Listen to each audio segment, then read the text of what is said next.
വചനം 17 വാക്കർത്ഥം. വയുസ്ഖൗന അവർക്ക് കുടിക്കാൻ കൊടുക്കും അഥവാ അവർ കുടിപ്പിക്കപ്പെടും. ഫീഹ അതിൽ വച്ച്, കഅ്സൻ ഒരു പാനപാത്രം അഥവാ മദ്യചഷകം. കാന മിസാജുഹ അതിൻ്റെ ചേരുവ ആയിരിക്കും സഞ്ചബീലൻ ഇഞ്ചി. ويسقون فيها كأسا كان مزاجها زنجبيلا അതിൽ അവർക്ക് മദ്യം നിറച്ച ഒരു തരം പാനപാത്രവും കുടിക്കുവാൻ കൊടുക്കപ്പെടും. അതിൻ്റെ ചേരുവ ഇഞ്ചിയായിരിക്കുന്നതാണ്. വചനം 18 വാക്കർത്ഥം.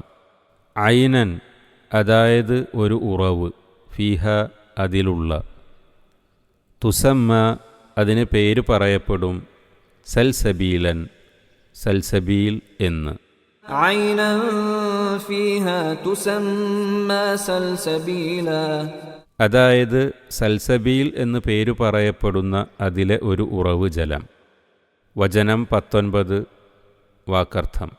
വയതൂഫു അലൈഹിം അവരിൽ ചുറ്റി നടക്കും, വിൽദാനുൻ ചില കുട്ടികൾ, മുഹല്ലദൂന ശാശ്വതത്വം നൽകപ്പെട്ടവരായ, ഇദ് റഅയ്തഹും നീ അവരെ കണ്ടാൽ, ഹസിബുതഹും നീ അവരെ ഗണിക്കും അഥവാ വിചാരിക്കും, ലുഅ്ലുഅൻ മുത്താണ് എന്ന്, മൻസൂറ വിതറപ്പെട്ട.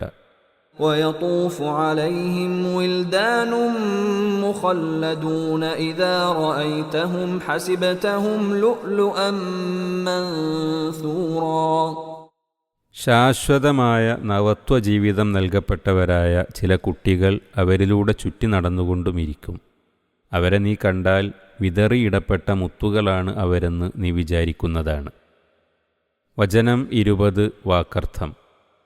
വഇദാ റഅയ്ത നീ കണ്ടുവെങ്കിലോ, സമ്മ അവിടം, റഅയ്ത നീ കാണും അഥവാ നിനക്ക് കാണാം, നഈമൻ ഒരു സൗഖ്യം അനുഗ്രഹീത സുഖം, വമുൽക്കൻ ഒരു രാജകീയതയും അഥവാ രാജത്വവും സാമ്രാജ്യവും, കബീറൻ വലുതായ വമ്പിച്ച. وإذا رأيت ثم رأيت نعيما وملكا كبيرا അവിടെ നീ കണ്ടാൽ ഒരു മഹത്തായ സുഖാനുഗ്രഹവും വലുതായ ഒരു രാജകീയതയും അഥവാ സാമ്രാജ്യവും നിനക്ക് കാണാവുന്നതുമായിരിക്കും. വചനം 21 വാക്കർത്ഥം. ആലിയഹും അവരുടെ മേലുണ്ടായിരിക്കും, സിയാബു വസ്ത്രങ്ങൾ, സുന്ദുസിൻ നേർമ്മപ്പട്ടിൻ്റെ അഥവാ മിനുസപ്പട്ടിൻ്റെ, ഖുദ്റുൻ പച്ചയായ, വഇസ്തബ്റഖുൻ കട്ടിപ്പട്ടും അഥവാ കസവുപട്ടും, വഹുല്ലു അവർക്ക് അണിയിക്കപ്പെടുകയും ചെയ്യും അഥവാ ആഭരണം ഇടപെടും, അസാവിറ ചില വളകൾ, മിൻ ഫിദ്ദത്തിൻ വെള്ളി കൊണ്ടുള്ള, വസഖാഹും അവർക്ക് കുടിക്കാൻ കൊടുക്കുകയും ചെയ്യും, റബ്ബുഹും അവരുടെ റബ്ബ്, ഷറാബൻ ഒരു പാനീയം, ത്വഹൂറ വളരെ ശുദ്ധമായ. عاليهم ثياب سندس خضر واستبرق وحلوا أساور من فضة وسقاهم ربهم شرابا طهورا അവരുടെ മേലിൽ പച്ചവർണ്ണമായ നേർമ്മപ്പട്ടിൻ്റെ വസ്ത്രങ്ങളും കട്ടിപ്പട്ടും അഥവാ കസവ് വസ്ത്രവും ഉണ്ടായിരിക്കും. വെള്ളികൊണ്ടുള്ള വളകളും അവർക്ക് അണിയിക്കപ്പെടും. അവരുടെ റബ്ബ് അവർക്ക് വളരെ ശുദ്ധമായ ഒരു തരം പാനീയം കുടിക്കുവാൻ കൊടുക്കുന്നതുമാണ്. വചനം 22 വാക്കർത്ഥം. ഇന്ന ഹാദ നിശ്ചയമായും ഇത്, കാന ആകുന്നു അഥവാ ആയിരിക്കുന്നു, ലക്കും നിങ്ങൾക്ക്, ജസാഅൻ പ്രതിഫലം, വകാന സഅയുക്കും നിങ്ങളുടെ പരിശ്രമം അഥവാ അധ്വാനം ആയിരിക്കുന്നു, മഷ്കൂറൻ നന്ദി ചെയ്യപ്പെട്ടത് അഥവാ നന്ദിപൂർവം സ്വീകരിക്കപ്പെട്ടത്. إن هذا كان لكم جزاء وكان سعيكم مشكورا. ഹേ പുണ്യവാന്മാരെ, നിശ്ചയമായും ഇത് ഒക്കെയും നിങ്ങൾക്ക് പ്രതിഫലമായിരിക്കുന്നതാകുന്നു. നിങ്ങളുടെ പരിശ്രമം നന്ദിപൂർവം സ്വീകരിക്കപ്പെട്ടതുമാകുന്നു എന്ന് പറയപ്പെടും. 17 മുതൽ 22 വരെയുള്ള വചനങ്ങളുടെ വിശദീകരണം. കർപ്പൂരക്കലർപ്പുള്ള ഒരുതരം ഉറവുമദ്യത്തെപ്പറ്റി മുമ്പ് പറഞ്ഞുവല്ലോ. അതുപോലെ ഇഞ്ചിക്കലർപ്പുള്ള മറ്റൊരു ഉറവുമദ്യത്തെക്കുറിച്ചാണ് ഇവിടെ രണ്ടാമത് പറഞ്ഞിരിക്കുന്നത്. ഹൃദ്യവും ആസ്വാദ്യവുമായ ചുവയോടുകൂടിയതാണല്ലോ ഇഞ്ചി.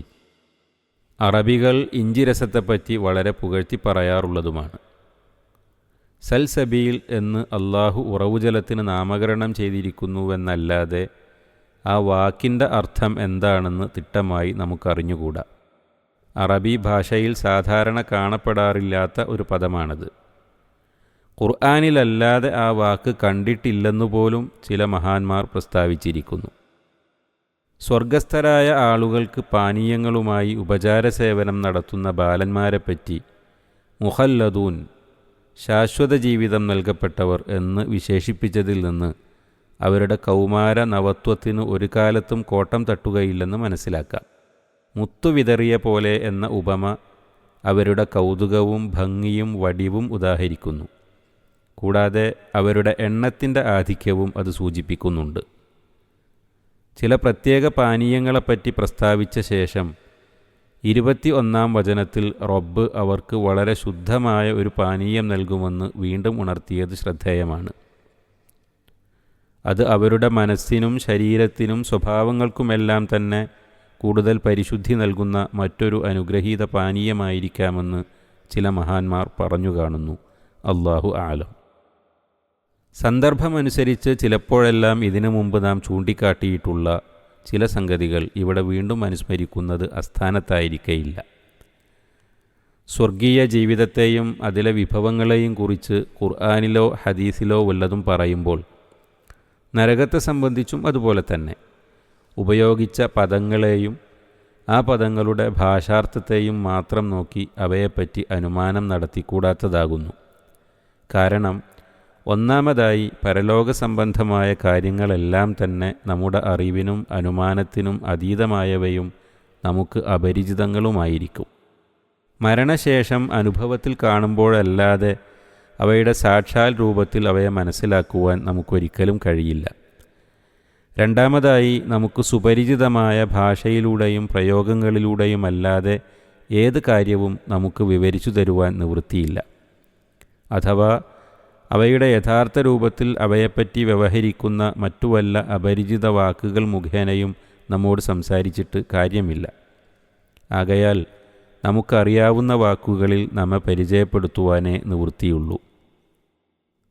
അതുകൊണ്ട് സ്വർഗത്തിലെ പഴം, കള്ള്, വെള്ളി, പട്ട്, വള തുടങ്ങിയ ഓരോന്നിനും അതേ പേരുകളിൽ നമുക്കറിയാവുന്ന അതത് വസ്തുക്കളുടെ തോത് വെച്ച് രൂപം കൽപ്പിച്ചുകൂടാത്തതാകുന്നു. 20-ാം വചനത്തിൽ നിന്ന് തന്നെ ഈ യാഥാർത്ഥ്യം ഏറെക്കുറെ മനസ്സിലാക്കാം. സ്വർഗത്തിലെ വസ്തുക്കളെപ്പറ്റി ഒരു കണ്ണും കണ്ടിട്ടില്ലാത്തതും ഒരു ചെവിയും കേട്ടിട്ടില്ലാത്തതും ഒരു മനുഷ്യൻ്റെ ഹൃദയത്തിലും തോന്നിയിട്ടില്ലാത്തതുമായിരിക്കും അവ എന്ന് ഹദീസിൽ വന്നിട്ടുള്ളത് ഈ യാഥാർത്ഥ്യമാണ് വ്യക്തമാക്കുന്നത്. സൂറത്ത് സജദ 17-ാം വചനത്തിൻ്റെ വ്യാഖ്യാനത്തിൽ കൊടുത്തിട്ടുള്ള ഹദീസ് നോക്കുക. അള്ളാഹു നമ്മയെല്ലാം അവൻ്റെ പുണ്യവാന്മാരായ അടിയാന്മാരിൽ ഉൾപ്പെടുത്തി തരട്ടെ. ആമീൻ.